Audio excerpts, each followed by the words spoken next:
அக்ஷய திருதி அன்னைக்கு நம்ம தங்கம் வாங்கலாமா வேண்டாமா?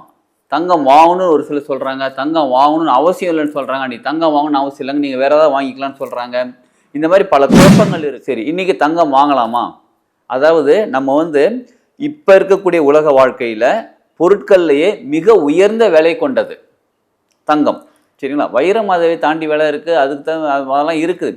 பட் ஆனால் அதிகமாக எல்லாருமே பயன்படுத்தக்கூடியது. ஏன்னா வைரம் ஒரு சில ராசிக்காரங்க போடக்கூடாது, ஒரு சிலவங்க அந்த மாதிரிலாம் இருக்குது. ஒரு சிலருக்கு ஒத்து வராது. ஆனால் கோல்டுங்கிறது, தங்கம்ங்கிறது எல்லாருக்குமே ஒத்து வரக்கூடியது. உங்கள் வீட்டில் ஒரு மகாலட்சுமி இருக்காங்க. மகாலட்சுமினா பெண்கள் தாங்க. உங்கள் வீட்டில் உங்கள் அம்மாவாக இருக்கலாம், உங்கள் சிஸ்டராக இருக்கலாம், உங்கள் பொண்ணாக இருக்கலாம், உங்கள் ஒய்ஃபாக இருக்கலாம், யாரானாலும் இருக்கலாம். சரிங்களா? அவங்க தான் மகாலட்சுமி. அவங்களும் மகாலட்சுமியாக பிறந்ததான் அது. அது அம்மாவாக இருக்கலாம், சிஸ்டராக இருக்கலாம், ஃப்ரெண்டாக இருக்கலாம், ஒய்ஃபாக இருக்கலாம், பொண்ணாக கூட இருக்கலாம். யாரோ ஒருத்தங்க இருப்பாங்க, இருக்கணும். இருந்தாலும் அவங்களால, ஏன்னா சக்தி, பெண்கிறது சக்தி. சக்தி இருந்தாலும் சிவனால் வெற்றி அடைய முடியும், நம்மளால் ஆண்களால் வெற்றி அடைய முடியும். சரி, அக்ஷய திருதி அன்னைக்கு நம்ம தங்கம் வாங்கலாமா வேண்டாமா? தங்கம் வாங்கணும்னு ஒரு சிலர் சொல்கிறாங்க, தங்கம் வாங்கணும்னு அவசியம் இல்லைன்னு சொல்கிறாங்க. நீ தங்கம் வாங்கணும்னு அவசியம் இல்லைங்க, நீங்கள் வேறு ஏதாவது வாங்கிக்கலாம்னு சொல்கிறாங்க. இந்த மாதிரி பல குழப்பங்கள் இருக்குது. தங்கம் வாங்குறது, வாங்காதது, இல்லை வாங்கலாம் வேணாம்னு யோசிக்கிறது எல்லாமே உங்களுடைய ஓன் விருப்பங்க. சரிங்களா? அக்ஷய திருதி அப்படின்னா அதுக்கு ஸ்பெஷல் என்னன்னு கேட்டால், அக்ஷயம்னா அல்ல கொடுக்கக்கூடியதுன்றது அர்த்தம். சரிங்களா? அப்போ அந்த அல்ல கொடுக்கக்கூடிய அந்த நாள் அன்னைக்கு நம்ம என்ன பண்ணணுன்றதை இந்த வீடியோவில் தெரிஞ்சுக்க போகிறோம். இந்த முழுசாக வீடியோவை பாருங்கள். வாழ்க வளமுடன். Healing hands education healing centre தங்கள் அன்புடன் வரவேற்கிறது. அக்ஷய திருதி. சரி, இன்னைக்கு தங்கம் வாங்கலாமா? அதாவது நம்ம இப்போ இருக்கக்கூடிய உலக வாழ்க்கையில் பொருட்கள்லையே மிக உயர்ந்த விலை கொண்டது தங்கம். சரிங்களா? வைரம் அதை தாண்டி விலை இருக்குது, அதுக்கு தான் அதெல்லாம் இருக்குது. பட் ஆனால் அதிகமாக எல்லாருமே பயன்படுத்தக்கூடியது. ஏன்னா வைரம் ஒரு சில ராசிக்காரங்க போடக்கூடாது, ஒரு சிலவங்க அந்த மாதிரிலாம் இருக்குது. ஒரு சிலருக்கு ஒத்து வராது. ஆனால் கோல்டுங்கிறது, தங்கம்ங்கிறது எல்லாருக்குமே ஒத்து வரக்கூடியது, எல்லாருக்கிட்டையும் இருக்கக்கூடியது, உலகம் ஃபுல்லாக இருக்கக்கூடியது. அப்போ உலகம் ஃபுல்லாகவே அந்த கோல்டோட ரேட் இருக்குது பாருங்கள். உலகம் ஃபுல்லாக எல்லா இடத்துலையுமே அந்த கோல்டு இருக்குது பாருங்கள். அதோட மதிப்பை வச்சு தான் அவங்க டாலர் கணக்காக, ரூபா கணக்காக, அந்த ஊர் கணக்கு, அந்த ஊரில் என்ன பொருளாதாரத்தோட வேல்யூ அது பேஸ் பண்ண இருக்குது. ஸோ அப்போ அதனால தான் கோல்டுக்கு அவ்வளோ இம்பார்ட்டன்ட் கொடுக்குறாங்க. சரிங்களா? அப்போ கோல்டு வாங்கலாமா? வாங்கலாம். இல்லைங்க, அவ்வளோ இப்போ இருக்கிற வேலைக்கு எப்படிங்க வாங்குறதுன்னு கேட்குறீங்களா? சரி, கோல்டு வாங்க வேணாமா சொல்கிறேன். சரி, கோல்டு வாங்குறது வாங்காது உங்கள் விருப்பம், ஏற்கனவே சொல்லியாச்சு. முடிஞ்சவங்க கோல்டு வாங்குங்க, ரொம்ப நல்லது. ஏன்னா இருக்கிறதுலே பொருளாதாரத்திலே உயர்ந்த விலை அதிகமாக இருக்கக்கூடியது, எல்லாரும் பயன்படுத்தக்கூடியது அந்த கோல்டு. அதனால் வாங்கிக்கலாம். சரி, அதை தாண்டி ஒரு சில விஷயங்கள் செய்ய வேண்டும். அதுதாங்க ரொம்ப ரொம்ப முக்கியமானது. உங்கள் வீட்டில் ஒரு மகாலட்சுமி இருக்காங்க. மகாலட்சுமினா பெண்கள் தாங்க. உங்கள் வீட்டில் உங்கள் அம்மாவாக இருக்கலாம், உங்கள் சிஸ்டராக இருக்கலாம், உங்கள் பொண்ணாக இருக்கலாம், உங்கள் ஒய்ஃபாக இருக்கலாம், யாரானாலும் இருக்கலாம். சரிங்களா? அவங்க தான் மகாலட்சுமி. அவங்களும் மகாலட்சுமியாக பாவித்து கொண்டு இந்த ப்ராசஸ் ஸ்டார்ட் பண்ணுங்கள். எது ஆண்களே உங்களுக்காக தான் ஸ்பெஷலாக செய்கிறது சொல்கிறது. இப்போ சரி, பெண்களும் செய்யலாமான்னு கேட்டால் செய்யலாம். ஆனால் ஆண்களுக்காக முக்கியமானது இது. என்ன பண்ணுங்கள், காலையில் ஏந்திரிச்சு உங்கள் வீட்டில் யாராவது பெண்கள் இருக்காங்க பாருங்கள், அவங்கள நல்லா தலை குளித்து ஃப்ரெஷ்ஷாக குளிச்சுட்டு வர சொல்லிவிடுங்க. அதுக்கு முன்னாடி இன்றைக்கே நீங்கள் என்ன பண்ணுங்கள், பித்தளை தட்டு, பித்தளை படி வீட்டில் ஏற்கனவே இருந்துச்சுன்னா அது நல்லா க்ளீனாக வாஷ் பண்ணி வச்சுக்கோங்க. புது அகல் விளக்கு வாங்கிக்கோங்க. அதுக்கு தகுந்த மாதிரி நெய்யும் வாங்கிக்கோங்க. கொஞ்சம் நல்லா பெரிய அகல் விளக்காகவே இருக்கட்டும், திரி புதுசாக இருக்கட்டும், தீப்பெட்டி கூட வாங்கிக்கோங்க. பூ, பழம், வெத்தலைப்பாக்கு, தேங்காய் இதெல்லாமே வழக்கமாக பூஜை பண்ணுறதுக்கு வாங்குற மாதிரி வாங்கிக்கோங்க.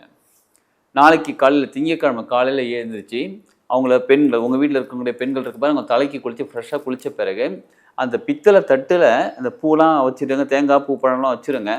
வச்சுட்டு அந்த பித்தளை படி இருக்குது பாருங்கள், அதில் பச்சரிசி, அந்த பச்சரிசி ஃபுல்லாக இருக்கணும். இப்போ அந்த படியில் ஃபுல்லாக இருக்கிற மாதிரி வச்சுக்கோங்க. வச்சுட்டு அந்த பெண் இருக்காங்க பாருங்கள், அவங்க தான் மகாலட்சுமி. வீட்டுக்குள்ளே வராங்க, வலது கால் எடுத்து உள்ளே வச்சு வர சொல்லுங்கள். ஏற்கனவே எங்கள் வீட்டில் இருக்காங்க, எங்கள் பொண்ணு இருக்காங்க, எங்கள் ஒய்ஃப் இருக்காங்க, இருக்கட்டும். அவங்க நல்லா நீட்டாக ட்ரெஸ் பண்ணிக்கணும். முக்கியமாக இன்றைக்கி பெண்கள், ஆண்கள் எல்லாருமே புது ட்ரெஸ் போடுறது ரொம்ப சிறப்பு. பெண்கள் பட்டு பாவாடை, பட்டு சட்டை, பட்டு புடவை இந்த மாதிரி கட்டுறது ரொம்ப ரொம்ப சிறப்பு. இன்றைக்கி சொல்கிறீங்களா, இப்போ போய் கடையில் போய் எப்படி வாங்கிட்டு வரதெல்லாம் கேட்குறீங்களா? பரவாயில்ல, இருந்தாலும் புது ட்ரெஸ்ஸாக இருந்தால் ரொம்ப ரொம்ப சிறப்பு.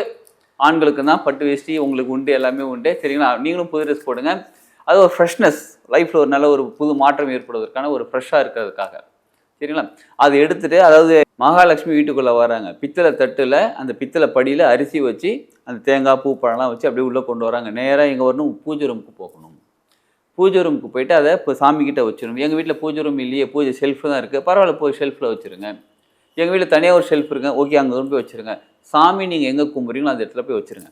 வச்சுட்டு நீங்கள் என்ன பண்ணுங்க, அதை இப்போ வந்து அகல் தீபம் ஏற்றுறீங்க. எங்கே இந்த படி இருக்குது பார்த்தீங்களா, படிக்கு மேலே அந்த அரிசி நிரப்பி வச்சுருக்கோம் பாருங்க, அந்த அரிசியில் அகல் வச்சு அதில் நெய் ஊற்றி தீபம் ஏற்றுங்க. திரி போட்டு தீபம் ஏற்றிருங்க. சரிங்களா? இதுக்கு பேர் வந்து அக்ஷய தீபம்னு பேர். இந்த தீபம் ஏற்றிட்டு உங்கள் மனசார நீங்கள் ப்ரே பண்ணிக்கோங்க. என்னோடய வாழ்க்கை பொருளாதாரம் நல்லா உயர்கிறது, எனக்கு வேலை நல்லா கிடச்சிட்டு இருக்கு, வேலையில் நல்லா உயர்வு கிடைக்குது, வேறு என்னெல்லாம் நீங்கள் பிஸ்னஸ் பண்ணி பிஸ்னஸ் எனக்கு நல்லா இருக்குன்னு சொல்லி நீங்கள் மனசார ப்ரே பண்ணிக்கோங்க. சரிங்களா? ஏன்னா வீட்டில் இந்த சுக்கிரன்னு சொல்லுவாங்க தெரியுங்களா, சுக்கிரன் தான் சுகபோக வாழ்க்கை நல்லா இருக்கும், சூப்பராக இருக்குன்னு சொல்லுவாங்க. சுக்கிரனால வீட்டில் இருக்கக்கூடிய பெண்கள் தான். பெண்கள் மகிழ்ச்சியாக இருந்தால் மட்டும்தான் வீடு சுபிக்ஷமாக இருக்கும். அதனால் பெண்கள் உங்கள் வீட்டில் உங்கள் அம்மாவாக இருக்கட்டும், உங்கள் தங்கச்சியாக இருக்கட்டும், அக்காவாக இருக்கட்டும், ஒய்ஃபாக இருக்கட்டும், உங்கள் பொண்ணாக இருக்கட்டும், எல்லாருமே அவங்க யாராவது மகிழ்ச்சியாக இருக்கும். வீட்டில் இருக்கிற பெண்கள் மகிழ்ச்சியாக வச்சுக்குவாங்க. ஆண்களே உங்களுக்காகத்தான். சரிங்களா? உடனே பெண்கள் வந்து வீடியோ ஆண்கள்கிட்ட காமிப்பாங்க, இதோ பாருங்கள் இந்த மாதிரி சொல்லியிருக்காங்க, என்னை மகிழ்ச்சியாக வச்சுக்கோங்கன்னு காமிக்கிறீங்களா, பரவாயில்ல காமிங்க, நல்லதான், சீரியஸாக தாங்க சொல்கிறேன். பெண்கள் மகிழ்ச்சியாக இருந்தால்தான் வீட்டில் சுகபோகம் சுகமாக சூப்பராக இருக்கும், வாழ்க்கை சூப்பராக இருக்குங்க. ஒரு பழமொழி சொல்லுவாங்க தெரியுங்களா, ஒரு ஆணின் வெற்றிக்கு பின்னும் ஒரு பெண் இருக்கிறார்கள்னு. உண்மைதான். அது அம்மாவாக இருக்கலாம், சிஸ்டராக இருக்கலாம், ஃப்ரெண்டாக இருக்கலாம், ஒய்ஃபாக இருக்கலாம், பொண்ணாக கூட இருக்கலாம். யாரோ ஒருத்தங்க இருப்பாங்க, இருக்கணும். இருந்தாலும் அவங்களால, ஏன்னா சக்தி, பெண்கிறது சக்தி இருந்தாலும் சிவனால் வெற்றி அடைய முடியும், நம்மளால் ஆண்களால் வெற்றி அடைய முடியும். சரி, இப்போ அந்த மகாலட்சுமி வந்திருக்காங்களா, மனசார ப்ரே பண்ணிக்கோங்க. அதுக்கப்புறமா நீங்கள் கோல்டு வாங்கணும்னு டிசைட் பண்ண அன்றைக்கி போய் வாங்குங்க. ஏன்னா சூரிய உதயம் ஆகுது பாருங்கள், சூரிய உதயம் போது நம்ம புது வாழ்க்கை உதயமாகிறது. அதனால தான் நாளைக்கு திங்கக்கிழமை காலையில் பண்ண சொல்கிறது. சூரிய உதயமானதுக்கப்புறம் இந்த ப்ராசஸ் பண்ணுங்கள். ப்ராசஸ் பண்ணி நீங்கள் கோல்டு வாங்கினா பிஃபோர் 11 o'clock போய் வாங்கிவிடுங்க. ஏன்னா திதியை முடியுது, அந்த திதி முடியுது அன்றைக்கி, அதனால் போய் வாங்கிட்டு வந்துடுங்க. இந்த ப்ராசஸ் பண்ணுங்கள். அதாவது இந்த விளக்கேற்றி வைக்கிறது சொன்ன பார்த்தீங்களா, இதை பண்ணுங்கள். நிச்சயமாக உங்கள் வீட்டுக்குள்ளே மகாலட்சுமி அம்மா வருவாங்க.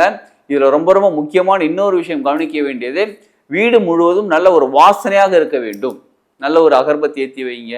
நாட்டு மருந்து கடையில் சந்தனாதி தைலம்னு கிடைக்குங்க, அது கொஞ்சம் வாங்கிக்கோங்க. சந்தனாதி தைலம் வாங்கிக்கிட்டு நீங்கள் வீடு ஃபுல்லாக கொஞ்சம் தண்ணியில் கலக்கி தெளித்து விடலாம். அது நல்லா வாசனையாக இருக்கும். இல்லை சந்தன ஊதுபத்தி இருந்தால் அதுவும் வைக்கலாம். இல்லை குங்குலிய ஊதுபத்தி இருந்தால் எடுத்து வைக்கலாம். நல்லா வீடு ஃபுல்லாக வாசனையாக இருக்கும். நீங்கள் சாமி பாத்திரம்லாம் வாஷ் பண்ணிட்டீங்க பார்த்தீங்களா, சாமி வச்சிருக்க பாத்திரம்லாம், அதில் கூட கொஞ்சம் சந்தனாதி தைலம் தடவிடலாம். வாசனையாக இருக்கணும். ஏன்னா நல்ல நறுமணம், நல்ல வாசனை இருக்கிற இடத்துல தெய்வீக சக்தி நல்லா வருவாங்க. அதனால் ஃபுல்லாக அன்றைக்கி அட்லீஸ்ட் அன்றைக்கி ஒரு நாளாவது வாசனையாக பார்த்துக்கோங்க. வீடை, சாமி ரூமு, பூஜை ரூமு வாசனையாக பார்த்துக்கோங்க. இல்லைங்க நாங்கள் டெய்லி வாசனை தான் வச்சுருக்கோம், சரி சூப்பர், அது சூப்பர். இது செய்யுங்க. நிச்சயமாக உங்கள் வாழ்க்கையில் நல்ல பெரிய மாற்றம் ஏற்படும். உங்கள் வாழ்க்கை சிறப்பாக மாறுங்க. இது இந்த நாளை பயன்படுத்திக் கொள்ளும். வாழ்க்கையில் முன்னேறுவோம். வாழ்க வளமுடன்.